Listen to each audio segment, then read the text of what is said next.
State, are you prepared to call your next witness? Yes, Nicole, Mariam.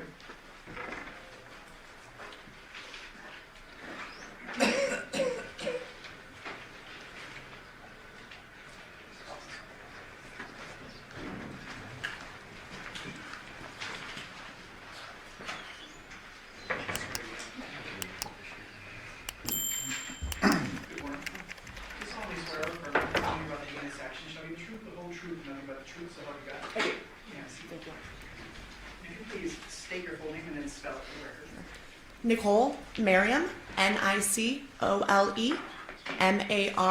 Mariam. Thank you. Ma'am, can you remind the jury what it is you do? So I work for the Henderson Police Department as a crime scene analyst too. And ma'am, last night did I inform you that there were a couple jury questions I needed to recall you very briefly as a witness? Yes. I want to first ask you about these samurai swords. There was a little confusion with Detective Ozawa. I believe he didn't know what went on with them. Okay. Can you tell us what you did with those samurai swords? Sure. So obviously we saw them, and in this case they were something we definitely took note of. We looked at each of the three swords. We took them out of the sheaths, so we actually looked at the blades. There was no damage. There was no dents in the blades. The blades weren't bent. We saw no signs of apparent blood on the blade or on the handle or on the sheaths. So we did thoroughly visually inspect the swords, and there was no indication that any of these three swords were used as a weapon. There was also a little confusion with the DNA analyst, and I want to address it with 238. Do you recognize this phone?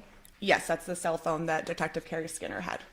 And 236, got a little glare going, but fair to say there's a crack across the screen. Yes. And then with your mouse, do not click, but you can toggle over where you saw the apparent blood. Okay.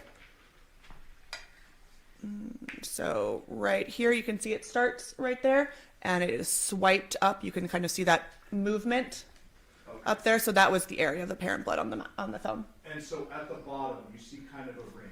Yes. And you're familiar with blood. You've seen a lot of blood in your career. Yes. Did this appear to be like a drop of blood? Yes, it appeared to be a drop of blood that had dried and skeletonized. So that means it dries, and then remnants are kind of left behind. So you can see it was swiped. So it looks like there was a drop of blood, and then something moved through that blood, swiping it across the screen.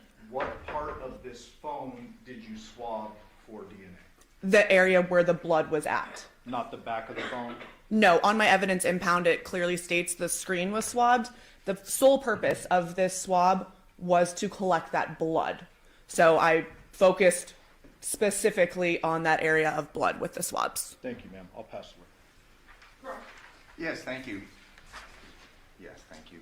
You know, in reference to this purported confusion, we heard from DNA specialist, forensic scientist Elizabeth Papakostas. Do you know her? No. Have you ever worked with her? No. You've given testimony that you've been involved in hundreds of crime scenes. So through the course of your employment at the Henderson Police Department, you've never worked with Ms. Papakostas? No, does she work for the Henderson Police Department? She works with the District Attorney's Office and with Clark County. Okay, no, not to my knowledge. No, she doesn't. She works for Metro, doesn't she? Yes. She's called by the District Attorney's Office in many cases. She's called by the district attorney's office, but she's not employed by them. She's an employee of the Los Angeles Metropolitan Police Department. Okay, no, to my knowledge, I've never worked with her. She gave testimony yesterday, and would you agree with me that she's qualified to give expert testimony? Again, I She doesn't know. don't know her. I think it's a fair question. I mean, she was submitted and proposed as an expert yesterday. Well, if she doesn't know her, I don't know what knowledge she has. I mean, you can voir dire her as to how she would have that knowledge, because she testified she doesn't know her. Do you work with other DNA experts? No, actually, we send all of our DNA to Las Vegas Metropolitan Police Department for it would analysis. And that's a good point. So is the reason you submit whatever evidence that you collect for analysis to the Las Vegas Metropolitan Police Department, is the reason being is they have people that are employed that are experts in reference to the analyzing of evidence that's collected by yourself. Again, I'm not sure what the definition of expert would be or what their qualifications are to get hired in their position.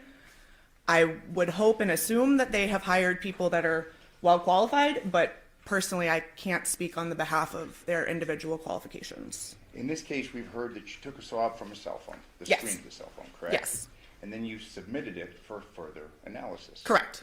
And you submitted it for further analysis to the Las Vegas Metropolitan Police Department, correct? Yes, I booked it, and then I believe a detective or my supervisor is the one that filled out the form to request it be analyzed. But I did swab it and book it so that it could be later analyzed. You've given testimony just moments ago that this was blood on the phone, correct? Apparent blood. Apparent blood.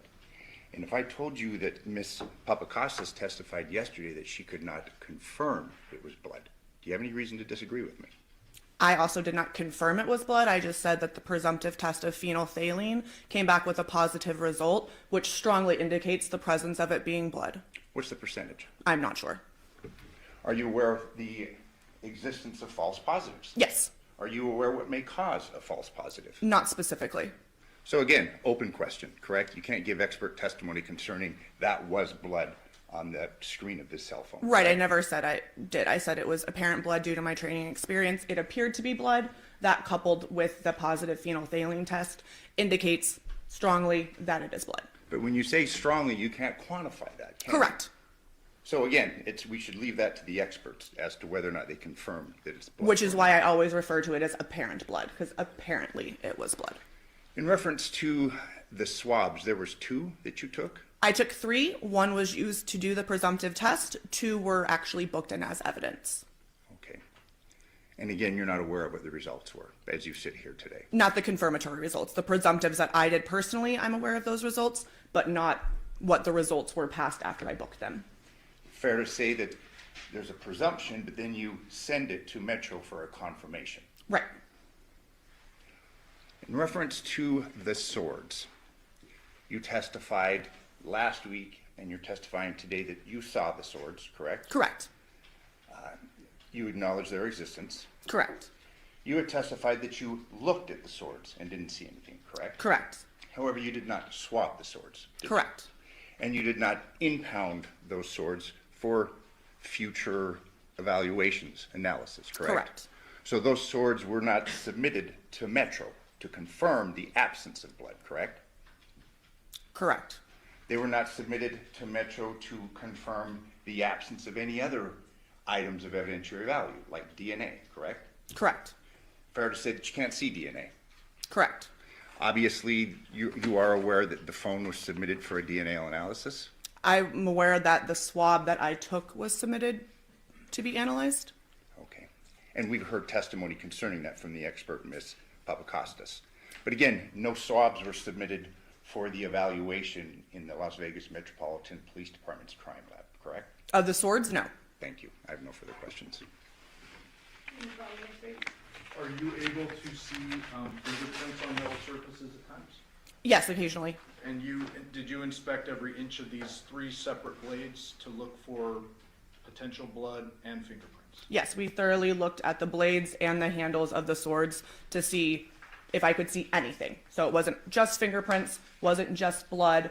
I was looking at these swords in their entirety to see if I noticed anything. Had you seen anything, those would have been impounded. Yes. Absolutely.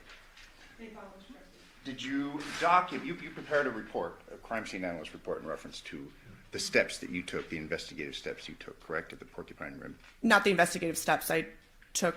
I wrote a report documenting what we did. So pretty much what the scene consisted of and the photos that I took and then what I impounded. Did you, and having done hundreds of crime scenes, I've reviewed hundreds of crime scenes, I'm assuming you've done several over the last 2 years, correct? Yes.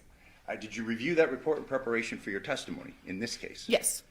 You'd agree with me, you did not lay out any steps that were taken in reference to the preservation or the analysis of any evidence that may have been on those swords, correct? No, that's not what we put in our reports. So you didn't put anything, correct? Can you rephrase that? The steps that you took. No, we do not document the steps that we take in our reports. In your reports, you did not document looking at the swords, correct? No. You didn't document, I think, saying looking over every inch of the swords for fingerprints, correct? No. You didn't document any of that. No. I have no further questions. Any follow-up? Well, you didn't document in writing, but you documented by photography, correct? Correct. I took pictures of the swords. I don't document everything that I've looked at in an entire house. That would be,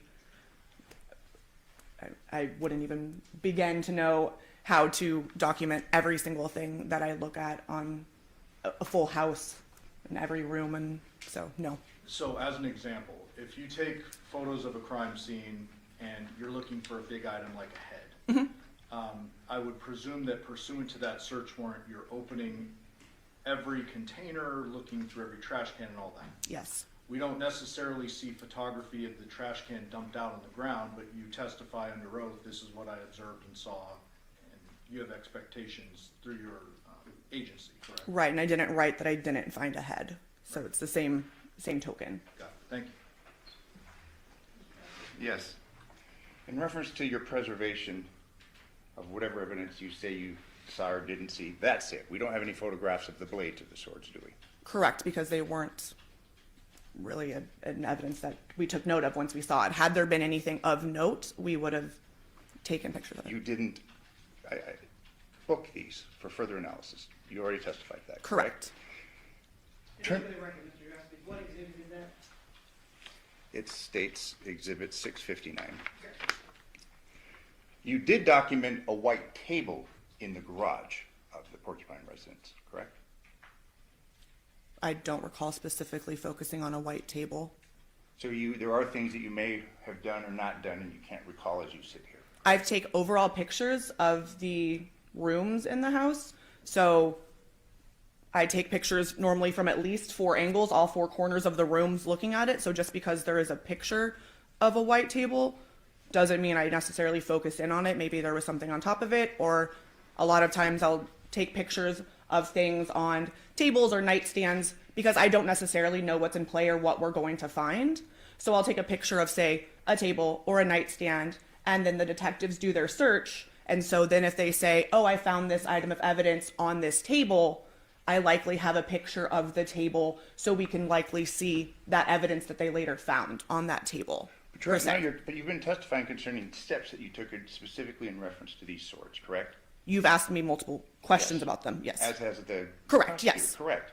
And then I asked you about this table, and you don't really have a recollection of what you did or what you didn't do in reference to the white table in the garage. I don't specifically remember doing anything with a white table. If it's in a picture, it's because it was there and I took a picture of the garage. I have no further questions. Thank you. Thank you. No, thank you. Do ladies and gentlemen of the jury have any questions for this witness? Okay, seeing no response, ma'am, you are excused. Thank you. Thank you very much for your testimony.